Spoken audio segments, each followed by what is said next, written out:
Hi. இந்த வீடியோல நம்ம என்ன பார்க்க போறோம் அப்படின்னா, சிஸ்டம் கம்யூனிகேஷன். ஓகேங்களா? ஒரு சிஸ்டமும், இன்னொரு சிஸ்டமும் எப்படி பேசிக்குது அப்படின்றத பத்தி இதில பார்க்க போறோம். நம்ம ஏற்கனவே have does system works? System எப்படி ஒர்க் ஆகுது அப்படின்னு ஒரு வீடியோ பார்த்துருக்கோம். அந்த வீடியோவும், இந்த வீடியோவும் பார்த்தீங்க அப்படின்னா, உங்களுக்கு வந்து வீடியோவ அதாவது சிஸ்டம் பத்தின ஒரு கிளியரான நாலேட்ஜ் கிடைக்கும். ஓகேங்களா? சரி. இப்ப சிஸ்டம் கம்யூனிகேஷன்ல ஃபர்ஸ்ட் சிஸ்டம் ஆர்க்கிடெக்சர் பத்தி பார்க்கலாம். சிஸ்டம்னா என்ன அப்படின்றத பார்க்கலாம். சாஃப்ட்வேரும், ஹார்ட்வேரும் ஓகேங்களா? இது 2ம் கலந்தது தான் வந்து பார்த்தீங்கன்னா சிஸ்டம். இது சிஸ்டம் ஆர்க்கிடெக்சர் அப்படின்னு சொல்றாங்க. அதாவது சிஸ்டம்னுடைய வடிவமைப்பு அப்படின்னு பார்த்தீங்கன்னாலே சாஃப்ட்வேர் அண்ட் ஹார்ட்வேர் இதுதான். ஓகேங்களா? சரி. இப்ப இந்த சிஸ்டம்ஸ் வந்து பார்த்தீங்கன்னா, இன்னும் நெறைய ஆர்க்கிடெக்சராவும் சொல்லலாம். ஃபார் எக்ஸாம்பிள் எப்படி சொல்லலாம் அப்படின்னா, நம்ப முன்னாடி யூஸ் பண்ண கால்குலேட்டர், அதுக்கப்புறம் யூஸ் பண்ணிட்டு இருந்த டெஸ்க்டாப் கம்ப்யூட்டர்ஸ், இப்போ யூஸ் பண்ணிட்டு இருக்கிற லேப்டாப் அண்ட் நோட், டேப்லெட், இப்போ நம்ம கையில வச்சு யூஸ் பண்ணிட்டு இருக்கிற ஸ்மார்ட் ஃபோன், இது எல்லாமே கம்ப்யூட்டர் தான். ஓகேங்களா? இந்த டிஃப்ரெண்ட் ஆர்க்கிடெக்சர்ல இருக்கக்கூடிய கம்ப்யூட்டர்ஸ் எல்லாமே வந்து ஒரே மாதிரி கம்யூனிகேட் பண்ணிக்குது. ஃபார் எக்ஸாம்பிள், நீங்க ஃபோன்லேருந்து ஒருத்தருக்கு மெயில் அனுப்பிச்சா, அது லேப்டாப்ல பார்க்க முடியுது. இல்லன்னா டெஸ்க்டாப்லயும் பார்க்க முடியுது. ஓகேங்களா? இல்ல பெரிய சர்வர் மிஷினா இருந்தாலும் அதுலயும் நம்மளால பார்க்க முடியும்.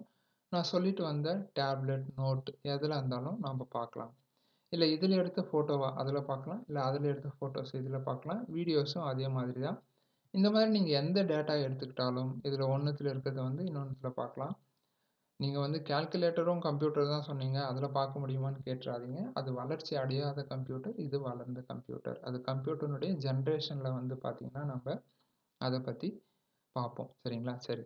இப்ப இருக்கிற கம்ப்யூட்டர்ஸ் அது டெஸ்க்டாப்பா இருக்கட்டும், லேப்டாப்பா இருக்கட்டும், நோட்டா இருக்கட்டும், டேப்லெட்டா இருக்கட்டும், இல்ல நம்ம கையில இருக்கிற ஸ்மார்ட் ஃபோனா இருக்கட்டும். ஓகேங்களா? ஸோ, இது எல்லாத்துலயுமே வந்து பார்த்தீங்கன்னா, ஒண்ணோட ஒண்ணு ஈஸியா கம்யூனிகேட் பண்ணிக்குது. ஒண்ணுத்துலருந்து டேட்டா இன்னொன்னுத்துக்கு அனுப்ப முடியுது.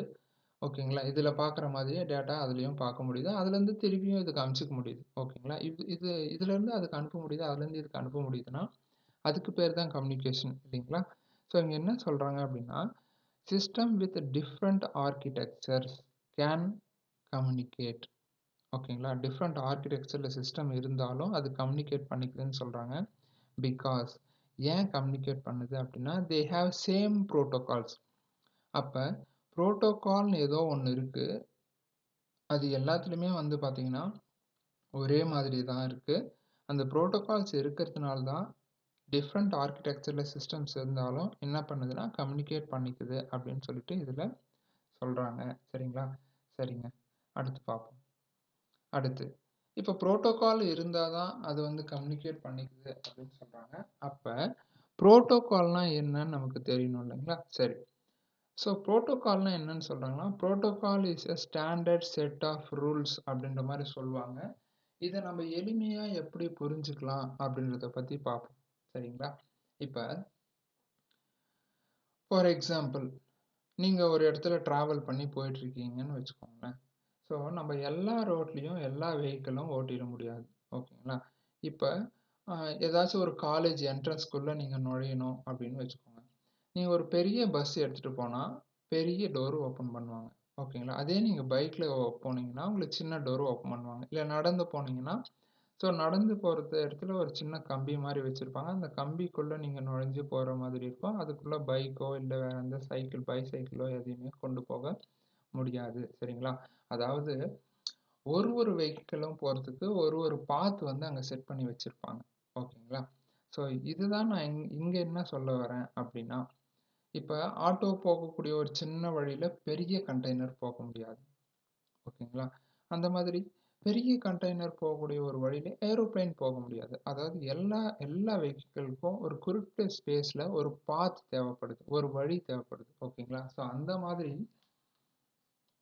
இங்க வந்து பார்த்தீங்க அப்படின்னா, ஒரு சிஸ்டம்லேருந்து இன்னொரு சிஸ்டம் கம்யூனிகேட் பண்ணிக்கிறதுக்காக ஒரு விதமான டேட்டாவ அனுப்புறதுக்கும் ஒரு வழி இருக்கு. அந்த வழிய தான் என்னன்னு சொல்றாங்க அப்படின்னா, புரோட்டோகால் அப்படின்னு சொல்றாங்க. அதுக்கான டெஃபினிஷன் தான் இங்க என்ன சொல்லியிருக்காங்கன்னா, protocol is a standard set of rules அப்படின்னு சொல்லியிருக்காங்க. அது ஸ்டாண்டர்டான ரூல்ஸ் அப்பப்பெல்லாம் மாறிக்காது. கம்ப்யூட்டர் கண்டுபிடிக்கப்பட்ட காலத்துல, கம்ப்யூட்டர் வளர்ச்சி அடைந்த காலத்துல இந்த ரூல்ஸ் வந்து செட் பண்ணாங்க. இன்னைக்கு வரைக்கும் இந்த ரூல்ஸ் அப்படியே தான் இருக்கு. அதை பத்தி இப்ப பார்க்கலாம். அடுத்த பாயிண்ட் என்ன சொல்றாங்கன்னா, operation sequences to carry out a specific task. அதாவது ஒரு வேலைக்கும் ஒரு ஆப்ரேஷன்ஸ் சீக்வன்ஸை எடுத்துட்டு போறது தான் இதனுடைய வேலை அப்படின்னு சொல்றாங்க. அதுதான் நான் சொல்றேன் இல்லைங்களா? ஸோ இதை இன்னும் எளிமையா சொல்லணும் அப்படின்னா, இப்போ உங்க ஃபோன்லேருந்து கால் போகுது அப்படின்னா அதுக்கு ஒரு புரோட்டோகால் இருக்கும். உங்க ஃபோன்லேருந்து இன்னொரு ஃபோனுக்கு நீங்க டேட்டா ட்ரான்ஸ்ஃபர் பண்றீங்க அப்படின்னா அதுக்கு ஒரு புரோட்டோகால் இருக்கும். சரிங்களா? அதே மாதிரி உங்க ஃபோன்லேருந்து மெயில் அனுப்புறீங்கன்னா அதுக்கு ஒரு புரோட்டோகால் இருக்கும். நீங்க ஃபோன்லேருந்து மெசேஜ் அனுப்புறீங்க, டெக்ஸ்ட் மெசேஜ் அனுப்புறீங்க அப்படின்னா அதுக்கு ஒரு புரோட்டோகால். ஆடியோ காலுக்கு ஒரு புரோட்டோகால், வீடியோ காலுக்கு புரோட்டோகால். இது எல்லாமே ஒண்ணு ஒரு தனித்தனி வழி இருக்கும். அந்த வழிகளில தான் அது வந்து போகும். நீங்க எளிமையா புரிஞ்சுக்கணும்னு நான் இது எக்ஸாம்பிள்ல சொல்லியிருக்கேன். சரிங்களா? சரி, அடுத்து பார்ப்போம். இப்ப நம்ம ஏற்கனவே ஒரு வீடியோ போட்டிருந்தோம். நம்பரிங் சிஸ்டம் அப்படின்னு சொல்லிட்டு. அந்த வீடியோலயே ஒரு எக்ஸாம்பிள் சொன்னோம். கம்ப்யூட்டர்ஸ் எல்லாமே நம்பர்ஸை பேஸ் பண்ணி தான் ஒர்க் ஆகுது அப்படின்னு சொல்லிட்டு. இங்கேயும் வந்து பார்த்தீங்க அப்படின்னா, ஏன் நம்ம வீடுகளே நம்பரை பேஸ் பண்ணி தான் ஒர்க் ஆகுது. இப்போ ஒருத்தர் வந்து இன்னொருத்தருக்கு வந்து நான் வந்து உங்களுக்கோ இல்லை நீங்கள் வந்து எனக்கோ ஒரு போஸ்ட் அனுப்பணும் அப்படின்னா, என்னுடைய ஏரியா நேம் எல்லாத்தையும் மென்ஷன் பண்ணி, தெரு பேரெல்லாம் மென்ஷன் பண்ணி முடிச்சுட்டு நீங்கள் என்ன பண்ணணும்னா, அந்த இடத்துல கண்டிப்பாக டோர் நம்பர் போட்டிருப்பீங்க. ஓகேங்களா? பர்டிகுலர் ஏரியாவில் பர்டிகுலர் குறிப்பாக இந்த வீட்டுக்குள்ளே நீங்கள் இந்த போஸ்ட்டை எடுத்துகிட்டு போய் கொடுக்கணுன்றத மென்ஷன் பண்ணியிருப்பீங்க. சரிங்களா? அப்போ அங்கேயும் வந்து நம்பர்ஸ் தான் இருக்கு. சரிங்களா? அந்த மாதிரி தான் சிஸ்டம் கம்யூனிகேட் பண்ணிக்கிறதுக்கு ஒரு வழி இருந்தாலும், அந்த ஒரு வழிக்கும் வந்து பார்த்தீங்கன்னா, ஒரு நம்பர் இருக்கும். சரிங்களா? அதுதான் இங்க சொல்றாங்க. போர்ட் நம்பர் அப்படின்னு சொல்லிட்டு. ஓகேங்களா? போர்ட் நம்பர் புரோட்டோகால் நம்பர் தான் போர்ட் நம்பர் சொல்றாங்க. Port number is a channel of communication. Port நம்பர்னா கம்யூனிகேட் பண்ணிக்கிறதுக்காக யூஸ் ஆகுது. A system can initiate multiple session with destination computer. அதாவது ஒரு சிஸ்டம் இன்னொரு சிஸ்டமோட பேசிக்கும் போது ஒரே ஒரு வேலையை தான் பார்க்குமா அப்படின்னா இல்லை, பல வேலைகளை பார்க்கும். சரிங்களா? அப்படி பார்க்கும்போது ஓகேங்களா, மல்டிபிள் செஷன் பண்ணும்போது அதுக்கு வந்து பார்த்தீங்கன்னா ஒரு யூனிக் நம்பர் தேவைப்படுது. எதுக்குன்னா அந்த வேலையை கண்காணிக்கிறதுக்காக. ஓகேங்களா? Unique number is required to identify that session. ஓகேங்களா? அதாவது ஒரு சிஸ்டம் இன்னொரு சிஸ்டமோட பேசிக்கும் போது அது வந்து மல்டிபிள் செஷன் இருக்கும். ஓகேங்களா? அந்த மல்டிபிள் செஷனை மானிட்டர் பண்ணுறதுக்காக ஒரு நம்பர் தேவைப்படுது. அந்த நம்பர் தான் போர்ட் நம்பர் அப்படின்னு சொல்கிறாங்க. சரிங்களா? இந்த போர்ட் நம்பர் வந்து பார்த்தீங்கன்னா 16 பிட் வேல்யூ. இந்த பிட்டுனா என்னன்னு சொல்லி நம்ம நம்பரிங் சிஸ்டம் அந்த வீடியோலேயே போட்டிருக்கோம். ஓகேங்களா? ஸோ இந்த போர்ட்னுடைய ரேஞ்ச் வந்து எங்கே ஸ்டார்ட் ஆகி எங்கே முடியுது அப்படின்னு பார்த்தீங்கன்னா, 0ல் ஸ்டார்ட் ஆகும், 65,535ல் முடியும். சரிங்களா? இந்த 65,535க்கு மேலே இல்லை, 0க்கு கீழேயும் -1 -2 அந்த மாதிரியும் இல்லை. ஓகேங்களா? இந்த போர்ட் நம்பர் தொடங்குறது 0, முடியறது வந்து பார்த்தீங்கன்னா 65,535. சரிங்களா? சரி, அடுத்து போர்ட் நம்பர்னா இன்னும் என்னன்னு சொல்லிட்டே வராங்க. ஏற்கனவே நாம் பார்த்த சில பாயிண்ட்ஸ் தான் இங்கேயும் திருப்பி வருது. ஒரு சிஸ்டம் வந்து பார்த்தீங்கன்னா, system uses 2 port number to identify a session. ஓகேங்களா? இப்போ நம்ம ஃபோன்லேருந்து நம்ம கால் பண்ணுறோன்னு வச்சுக்கோங்களேன் நம்மளுடைய ஃப்ரெண்டுக்கு. இப்போ நம்ம ஃபோனில் நமக்கான ஒரு ஃபோன் நம்பர் இருக்கும், நம்ம ஃப்ரெண்டுக்குன்னு இன்னொரு ஃபோன் நம்பர் இருக்கும். ஓகேங்களா? இந்த ஃபோன் நம்பரும் அந்த ஃபோன் நம்பரும் கனெக்ட் ஆகிட்டு தான் என்ன ஆகுதுன்னா, நம்ம பேசுகிற குரல் வந்து நம்ம ஃப்ரெண்டுக்கு போயிட்டு ரீச் ஆகுது. ஓகேங்களா? அந்த மாதிரி தான்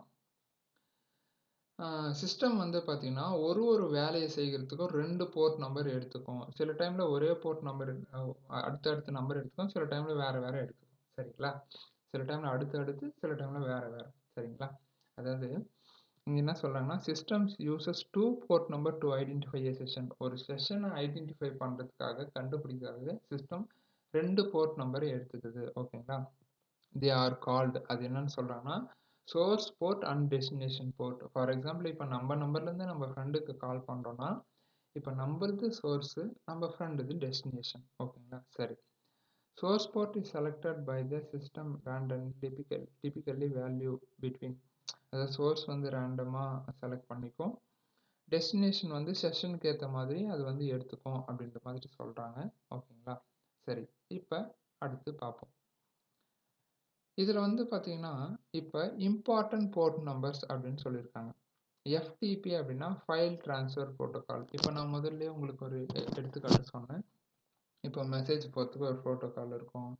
அதே மாதிரி கால் போகிறதுக்கு ஆடியோ காலுக்கு ஒரு போர்ட்டு, வீடியோ காலுக்கு ஒரு போர்ட்டு, இந்த மாதிரி வந்து பார்த்தீங்கன்னா ஒன்னொன்றுத்துக்கு ஒரு ஒரு போர்ட் இருக்குன்னு சொல்லுங்க. அந்த மாதிரி கம்ப்யூட்டரில் ஃபைல் ஒரு இடத்துலேருந்து இன்னொரு இடத்துக்கு போகணும் அப்படின்னா அதுக்கு வந்து ஃபைல் ட்ரான்ஸ்ஃபர் புரோட்டோகால்னு சொல்கிறாங்க. அதுக்கான போர்ட் நம்பர் 2021 சொல்லியிருக்காங்க.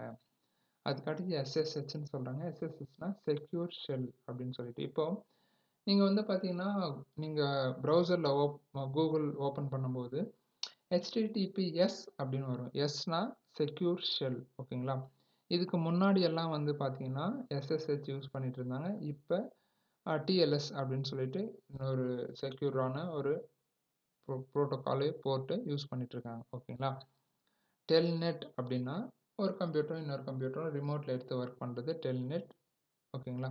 SMTP அப்படின்னா இதில் நான் சில குறிப்பிட்டது மட்டும் உங்களுக்கு சொல்கிறேன். அப்போ உங்களுக்கு தெளிவாக புரிஞ்சிடும் எல்லாத்தையும் பற்றி எக்ஸ்பிளைன் பண்ணுறதை விட. இப்போ இங்கே வந்து POP3 அப்படின்னு இருக்கு. Post office protocol. அதை ஞாபகம் வச்சுக்கோங்க. அதுக்கப்புறம் simple mail transfer protocol SMTP. இது ரெண்டுத்தையும் ஞாபகம் வச்சுக்கோங்க. இதை எக்ஸ்பிளைன் பண்ணாலே மீதி எல்லாம் உங்களுக்கு ஓரளவுக்கு புரிஞ்சிடும். சரிங்களா? இப்போ உங்கள் லேப்டாப்ல இருந்து உங்கள் கம்ப்யூட்டர்லேருந்து நீங்கள் என்ன பண்ணுறீங்க அப்படின்னா உங்கள் ஃப்ரெண்டுக்கு ஒரு மெயில் அனுப்புகிறீங்க. அந்த மெயிலும் அவருக்கு போய் சேர்ந்துருச்சு. ஓகேங்களா? இப்போ உங்கள் சிஸ்டம்லேருந்து அனுப்பும்போது அது எந்த புரோட்டோகால் வழியாக போயிருக்கும் அப்படின்னா SMTP அப்படின்ற புரோட்டோகால் வழியாக, அதாவது 25 அப்படின்ற நம்பர் வழியாக வெளியே போயிருக்கும். அந்த கேட் வழியாக வெளியே போயிருக்கும். அதே உங்கள் ஃப்ரெண்டை ரிசீவ் பண்ணும்போது அவருக்கு போஸ்ட் ஆஃபீஸ் புரோட்டோகால் POP3 110 அப்படின்ற கேட் வழியாக அவருக்கு உள்ளே போயிருக்கும். இப்போ அவர் திருப்பி அனுப்புகிறாருன்னு வச்சுக்கோங்களேன். அதுக்கு ரிப்ளை பண்ணுறாரு அந்த மெயிலுக்கு. ரிப்ளை பண்ணும்போது என்ன ஆகும்னா அவர் இதுலேருந்து கிளம்பும்போது இந்த 25 அப்படின்ற கேட் வழியாக கிளம்பி நமக்கு வந்து ரீச் ஆகும்போது 110 வழியாக ரீச் ஆகும். இந்த மாதிரி தான் ஒரு ஒரு போர்ட்டும் வந்து பார்த்தீங்கன்னா சிஸ்டம்லேருந்து வெளியே போகக்கூடிய டேட்டாஸ் பொறுத்து அது அந்தந்த கேட் வழியாக போகும். சரிங்களா? இன்னும் ஒரே ஒரு எக்ஸாம்பிள் மட்டும் சொல்லி முடிச்சிடுறேன். இப்போ நம்ம ஒரு வெப்சைட்டை ஓப்பன் பண்ணுறோம். அது ஃபார் எக்ஸாம்பிள் நம்ம வெப்சைட்டே சொல்கிறேன். www.classinfotech.com ஓப்பன் பண்ணுறீங்கன்னா அது என்ன ஆகும்னா http://classinfotech.com வரும். அப்படின்னா என்னன்னா நம்ம வெப்சைட்டுன்றது என்னன்னா அது கலெக்ஷன் ஆஃப் வேர்டு. ஓகேங்களா? வார்த்தைகளினுடைய கோர்வையும் ஃபோட்டோஸ், வீடியோஸ் இந்த மாதிரி எல்லாமே தனித்தனியாக இருக்கக்கூடிய ஒரு இதுதான். அது நாம் என்ன பண்ணியிருக்கோம்னா HTML அப்படின்ற ஒரு ப்ரோக்ராம் வச்சு எல்லாத்தையும் ஒன்றா சேர்த்துருக்கோம். அது எல்லாமே தனித்தனியாக இருக்கும். அதெல்லாம் சர்வர்லேருந்து எடுத்துகிட்டு வந்து நமக்கு ப்ரௌசரில் ஓப்பன் பண்ணி காமிக்கிறது இந்த HTTP. சரிங்களா? அதாவது hyper text transfer protocol. Hyper டெக்ஸ்ட்ன்றது HTML கோடு. அந்த கோடை ட்ரான்ஸ்ஃபர் பண்ணி நம்மளுக்கு எடுத்துகிட்டு வந்து காமிக்கிற ஒரு கேட் தான் HTTP. இதை வந்து 80 அப்படின்னு சொல்கிறாங்க. அது HTTPSன்னு இருந்தால் 443. இது உங்களுக்கு புரிஞ்சிருக்கும்னு நினைக்கிறேன். புரியலன்னா கமெண்ட் பண்ணுங்கள். நம்ம மற்ற விஷயங்களை பார்ப்போம். சரிங்களா? சரி.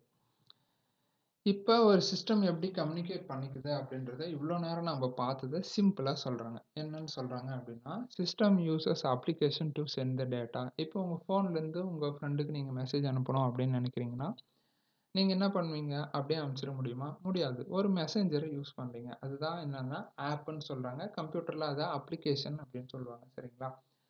சிஸ்டம் வந்து டேட்டாவை சென்ட் பண்ண அப்ளிகேஷன் யூஸ் ஆகுதுன்ற ஃபர்ஸ்ட் பாயிண்ட்டில் சொல்கிறாங்க. செகண்ட் பாயிண்ட்டில் என்ன சொல்கிறாங்கன்னா system convert standard format data to machine format. System என்ன பண்ணும் அப்படின்னு சொல்கிறாங்கன்னா நமக்கு தெரிகிற மாதிரி இருக்கக்கூடிய டேட்டாஸை மிஷினுக்கு தெரிகிற மாதிரி டேட்டாவாக மாற்றிக்கும் அப்படின்னு சொல்கிறாங்க. மாற்றி முடிச்சதும் என்ன பண்ணோம்னா system maintain session with destination system. அதாவது எந்த மிஷினுக்கு டேட்டா போகணுமோ அந்த மிஷினோட ஒரு செஷனை வந்து கிரியேட் பண்ணும் அப்படின்னு சொல்கிறாங்க. System makes the data into small segment. இருக்கிற டேட்டாவ அப்படியே அனுப்ப முடியுமானா முடியாது. சரிங்களா? அது என்ன பண்ணும்னா, சின்ன சின்ன செக்மெண்ட்டா பிரிக்கும். ஓகேங்களா? பிரிச்சு என்ன பண்ணும்னா, அந்த பிரிச்ச டேட்டாஸ்க்கு சோர்ஸ் போர்ட்டும், டெஸ்டினேஷன் போர்ட்டும் ஆட் பண்ணும். ஓகேங்களா? அதாவது போஸ்ட் ஆஃபிஸ் மாரி தாங்க. இத அப்படியே நீங்க பார்த்தீங்கன்னா, ஒரு லெட்டர் எப்படி போய் சேருது ஒரு இடத்துலருந்து இன்னொரு இடத்துக்குன்ற மாதிரி நீங்க யோசிச்சீங்கன்னா, அதே மாதிரி தான் இதுவும் உங்களுக்கு ரொம்ப எளிமையா புரியும். ஓகேங்களா? ஸோ டேட்டாவ சின்ன சின்னதா பிரிச்சதுக்கப்புறம் போர்ட் நம்பர் ஆட் பண்ணுது. போர்ட் நம்பர் பிரிச்சதுக்கப்புறம் என்ன பண்ணுதுன்னா, ஐபி ஆட் பண்ணும். ஓகேங்களா? Source IP, destination IP add பண்ணும். அதுக்கு அடுத்ததா என்ன பண்ணும்னா, சோர்ஸ் மேக், டெஸ்டினேஷன் மேக்க ஆட் பண்ணும். இந்த மேக்னா என்னன்னா, மீடியா ஆக்சஸ் கண்ட்ரோல் அப்படின்னு சொல்லுவாங்க. இத பத்தி வந்து பார்த்தீங்கன்னா, நம்ம ஒரு வீடியோல போட்டிருக்கோம். இந்த வீடியோ பார்த்தீங்க அப்படின்னா, உங்களுக்கு வந்து ஈஸியா புரியும். சரிங்களா? அதுக்கு அடுத்து சோர்ஸ் மேக், டெஸ்டினேஷன் மேக் வந்து ஆ ஆட் பண்ணும். ஆட் பண்ணதுக்கு அப்புறமா தான் என்ன ஆகும் அப்படின்னா, டேட்டாவ இங்கிருந்து டைரக்ட்டா சென்ட் பண்ணும். எதன் வழியா? த்ரூ கேபிள் வழியா. Through wire or wireless. ஓகேங்களா? எப்படி வேணாலும் சென்ட் பண்ணும். அது சென்ட் பண்ணி முடிச்சா என்ன ஆகும்னா, டேட்டா ட்ரான்ஸ்ஃபர் ஆயிடுச்சுன்னு அர்த்தம். ஓகேங்களா? இந்த இந்த காம்ப்ளெக்ஸ் ப்ராசஸ் தான் என்ன பண்ணுவாங்க அப்படின்னா, ஓஎஸ்ஐ லேயர் அப்படின்ற ஒரு 7 லேயர் வச்சு உங்களுக்கு எக்ஸ்பிளைன் பண்ணுவாங்க. நம்ம அத பத்தி இன்னொரு வீடியோல தனியா பார்க்கலாம். சரிங்களா? இப்போ உங்களுக்கு சிஸ்டம் எப்படி கம்யூனிகேட் பண்ணும் அப்படின்றது புரிஞ்சிருக்கும் அப்படின்னு நம்புறேன். ஓகேங்களா? உங்களுக்கான கமெண்ட்ஸ் ஏதாச்சும் இருந்தா நீங்க கமெண்ட் செக்ஷன்ல கமெண்ட் பண்ணலாம். மத்த வீடியோல நம்ம என்ன பண்ணலாம் அப்படின்னா, இன்னொரு புது விஷயத்தோட நம்ம நெட்வொர்க்கிங் கிளாஸஸ கன்டின்யூ பண்ணலாம். நன்றி.